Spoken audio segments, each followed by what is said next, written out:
and welcome to another lesson. Today I'm going to be talking about the Black Death or the bubonic plague. And the reason why I'm talking about this today is that, of course, we are all struggling with the coronavirus and what is happening around the world. But I want to present this to give reassurance and to give us an idea that this outbreak is not as bad as what other people have faced in history. And so this is where history becomes very important for us in understanding what has happened before. So one of the first things to understand is that the Black Death or the bubonic plague is actually a virus. Very much like it is a virus that spreads, and it spread through dead animals and through personal contact. What happened was that the Mongolian armies would attack cities in the Middle East and in very far Eastern Europe. And when they would attack the cities, they would throw dead bodies of dead animals, so dead pigs, dead horses, dead cows, just any kind of dead animal or even dead people that they could find, and throw them into the city that they were attacking. Now what would happen is that these bodies would be infested with this Black Death virus, and it would spread to people because they would be breathing it in, or maybe they would touch the dead body. At this time, many people did not know how viruses spread. And because they had very little good information on this, these diseases spread very rapidly. So the virus transferred to humans from flea bites. Flea is a very small blood-sucking kind of an insect that feasts on you, and they will ride or be carried by rats.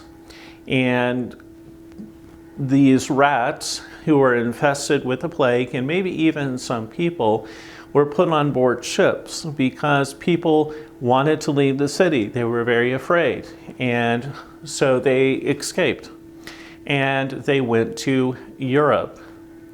Now, these ships mainly arrived at three very important ports.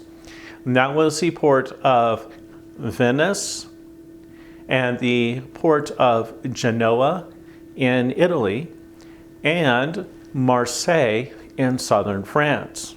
Now again, if the passengers were sick, nobody really paid attention to it, and nobody was worried about its spread at the time. So this bubonic plague outbreak, which took place in 1348, came at a very hard time for Europe. At that time, there were many people who did not have a job. Many people were unemployed. They were not able to find work or to adequately feed their families. Another problem was that European cities at this time, 1348, were very dirty. Just a very real thing in life. Many people threw their poop and pee into the streets, and people walked through this, and they may have touched it, and when the sun came out and when it got hot, the odor would carry some of the germs and bacteria contained within this stuff. Also, one of the other problems was that the population was very high.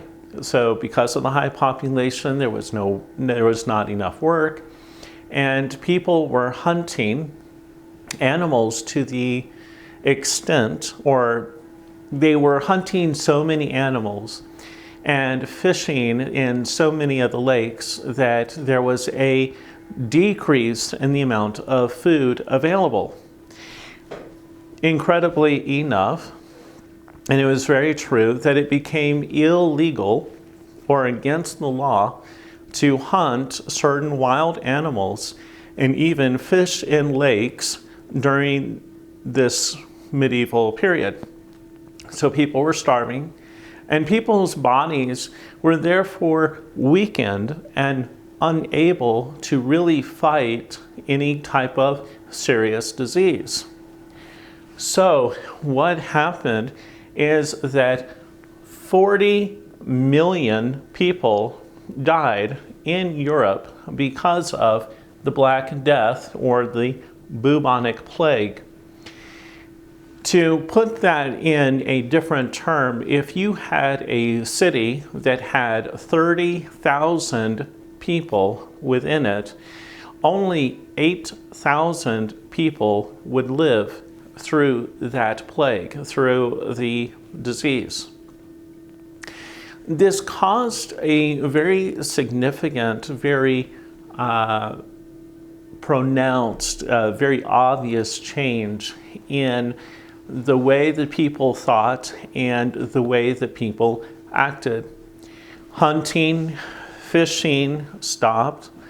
The number of animals in Europe increased in some cases not only by double but also by triple. So it went from 2 times increase to 3 times increase in some situations.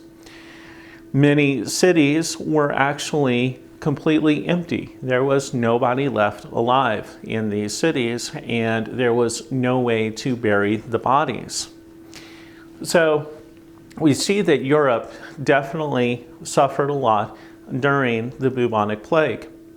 Now, in 1352 and 1356, there were more waves of bubonic plague. However, after each time that the bubonic plague came, fewer people died and more people lived because they had gotten what we call in English immunity. Their bodies had a strength and had inherited an ability to fight the Black Death. So I want you to know that no matter how bad it sounds with coronavirus, there is still a lot of very good news. This is nowhere near the number of people who have suffered, and we have very good modern health and capabilities to take care of the people who do get sick. So there are very limited chances that we will ever see a disease on the same level as the Black Death in 1348. Thank you.